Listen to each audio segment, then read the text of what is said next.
Education YouTube channel. Students, आज के इस एजुकेशनल वीडियो में हम डिस्कस करने वाले हैं क्लास 8 डीएवी के science chapter metals and non metals को। स्टूडेंट्स, हम इस चैप्टर को दो पार्ट्स में पूरा करेंगे।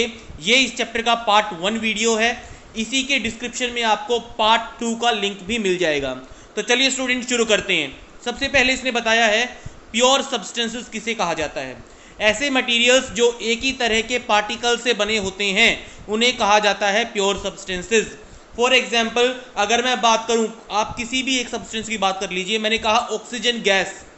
ऑक्सीजन गैस की जब मैं बात करता हूं तो इसका मतलब उसके अंदर सारे जो पार्टिकल्स हैं वो ऑक्सीजन के बने हुए होंगे। तो this is called a pure substance. मान लो मैं बात करता हूं हमारे आसपास की एयर की, हवा की, तो आप सबको पता है कि हमारे आसपास की हवा में स्मोक भी होता है, वाटर वेपर्स भी होती हैं, डस्ट भी होती हैं, हाइड्रोजन, नाइट्रोजन, ऑक्सीजन जैसी गैसेस भी होती हैं। तो इसको प्योर सब्सटेंस नहीं कहा जा सकता क्योंकि उसके अंदर अलग अलग तरह के पार्टिकल्स मिलते हैं। इसको प्योर सब्सटेंस कहा जा सकता है क्योंकि इसमें एक ही तरह के पार्टिकल्स पाए जाते हैं। अब प्योर सब्सटेंसेस में आता क्या क्या है? प्योर सब्सटेंसेस में आते हैं एलिमेंट्स और कंपाउंड्स। जितने भी एलिमेंट्स और कंपाउंड्स हमारे आसपास मिलते हैं वो सारे प्योर सब्सटेंसेस में आते हैं।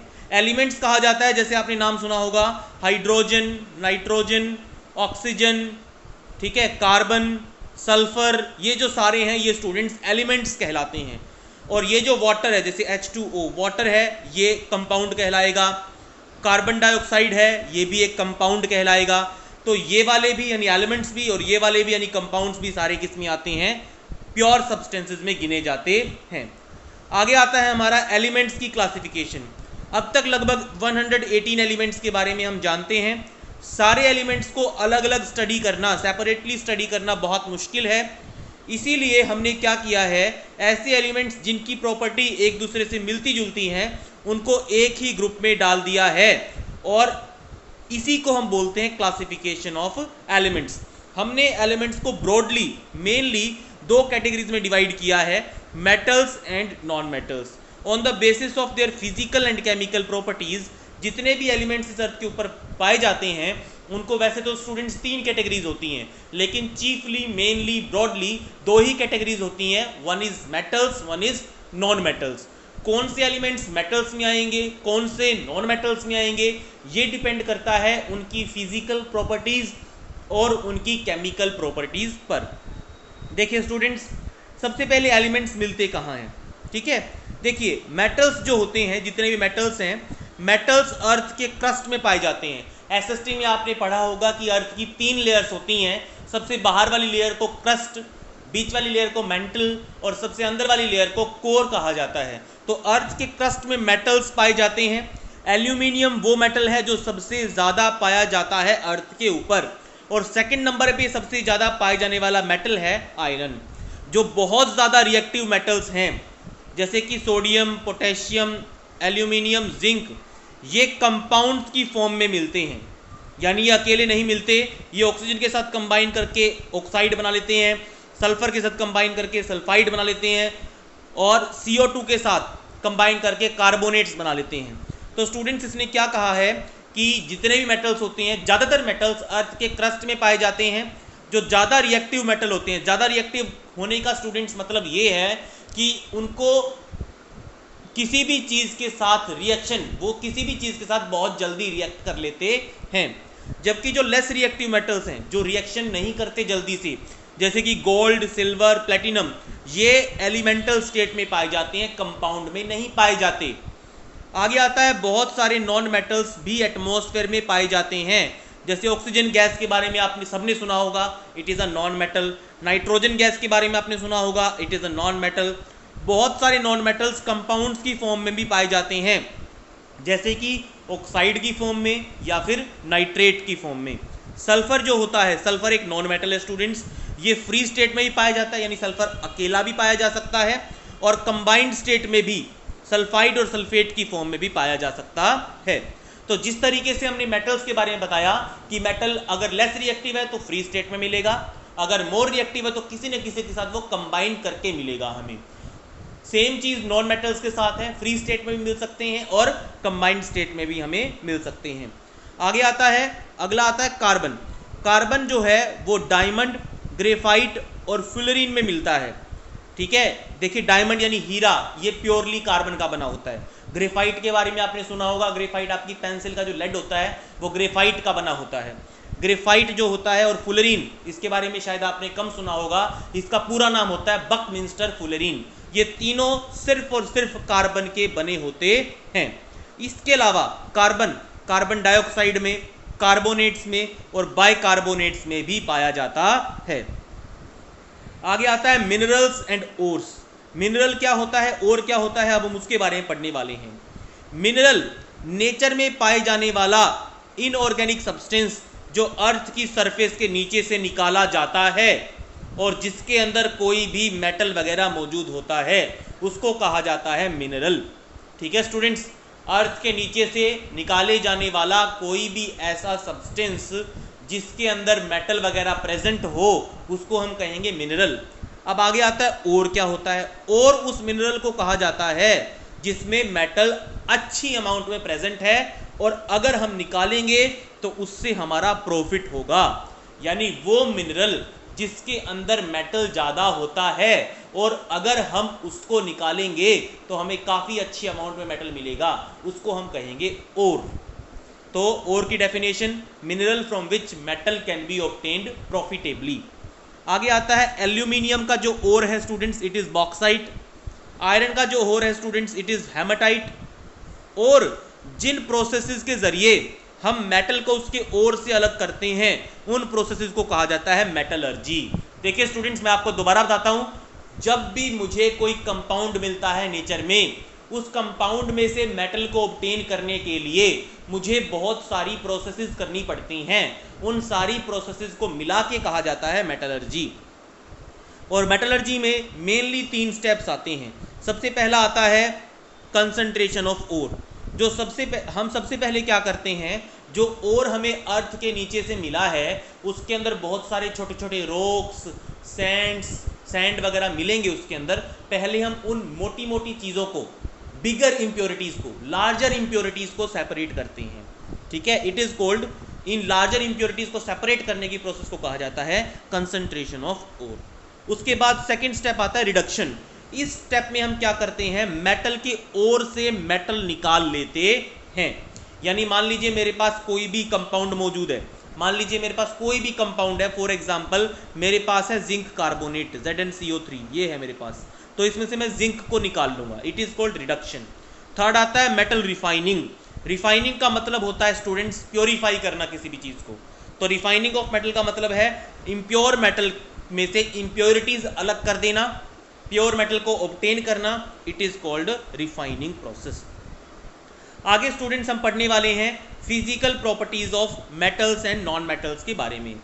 सबसे पहले हम बात करते हैं फिजिकल स्टेट। फिजिकल स्टेट किसको कहा जाता है, हमारे आसपास मिलने वाली चीज़ें मिलती हैं सॉलिड फॉर्म में, लिक्विड फॉर्म में या गैस फॉर्म में, it is called physical state.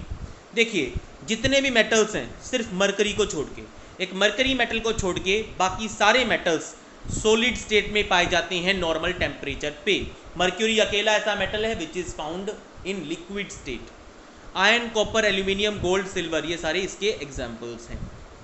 आगे आता है स्टूडेंट्स नॉन मेटल्स की बात करिए। अगर हम नॉन मेटल्स जो होते हैं वो सॉलिड, लिक्विड और गैस तीनों स्टेट में पाए जा सकते हैं। कार्बन, सल्फर, फॉस्फोरस, आयोडीन ऐसे नॉन मेटल्स हैं जो सॉलिड में पाए जाते हैं।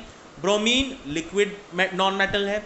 क्लोरीन, ऑक्सीजन, नाइट्रोजन ये एग्जाम्पल्स हैं गैस नॉन मेटल्स के। आगे आता है students melting and boiling point के बारे में। देखिए मेटल्स का जो मेल्टिंग पॉइंट होता है और बॉइलिंग पॉइंट होता है वो बहुत ज़्यादा होता है।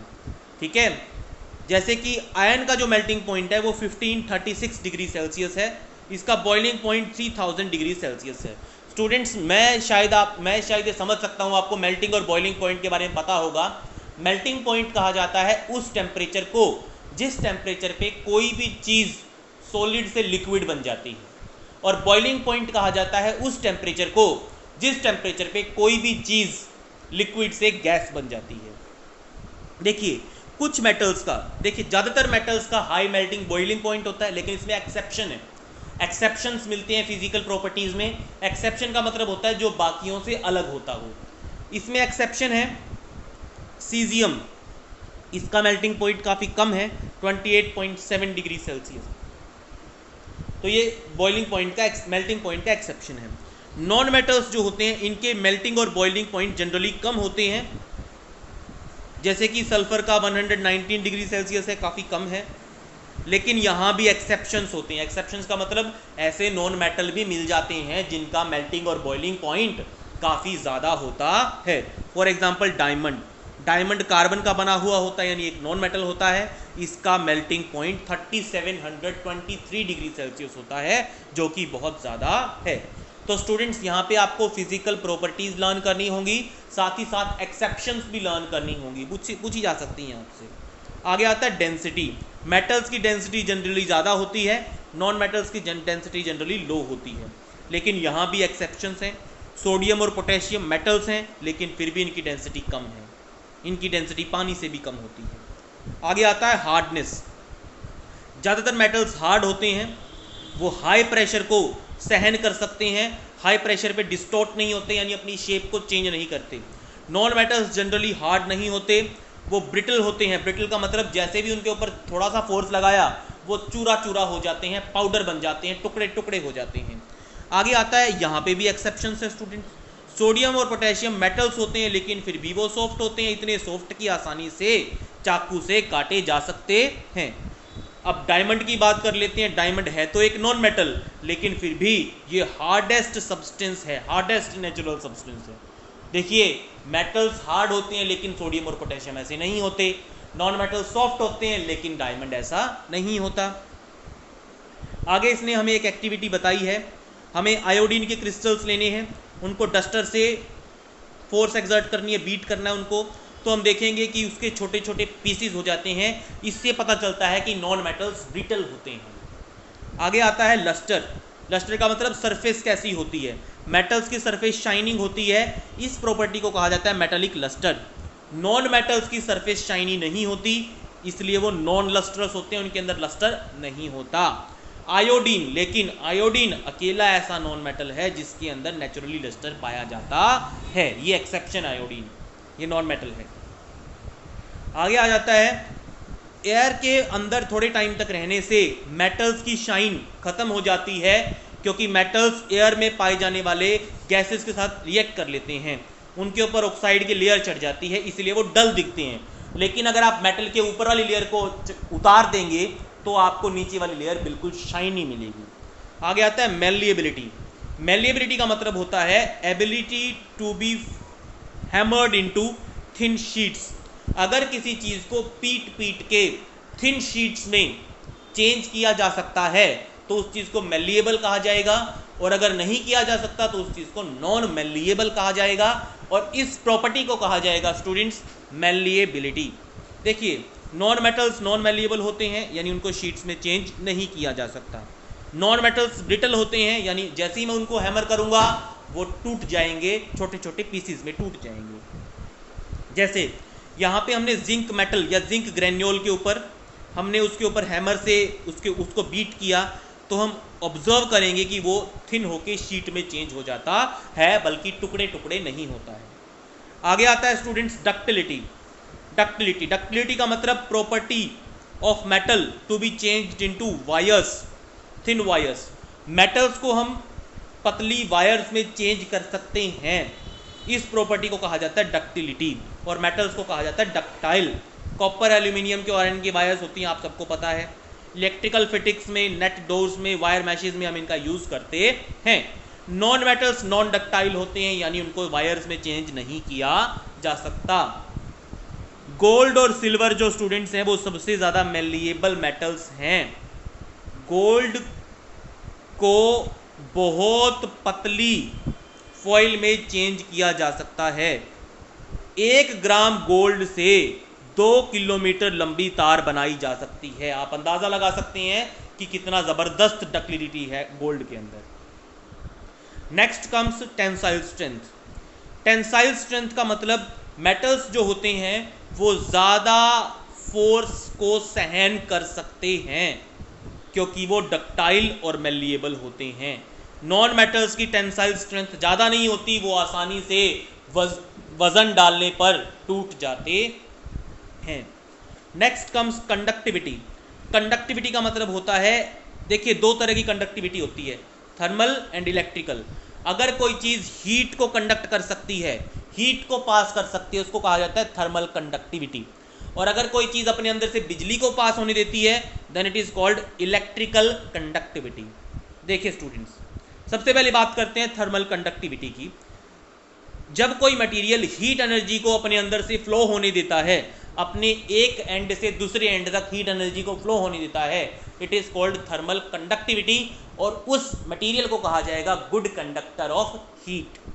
देखिए कुछ हॉट वाटर लीजिए एक बर्तन में, उसके आयरन रोड के एक सिरे को, जैसे इसने पिक्चर में दिखाया है, आयरन रोड के एक सिरे को आप गर्म पानी में डाल दीजिए, तो थोड़ी देर बाद आप ऑब्जर्व करेंगे कि ये वाला सिरा भी गर्म हो जाता है, क्योंकि iron good conductor of heat है।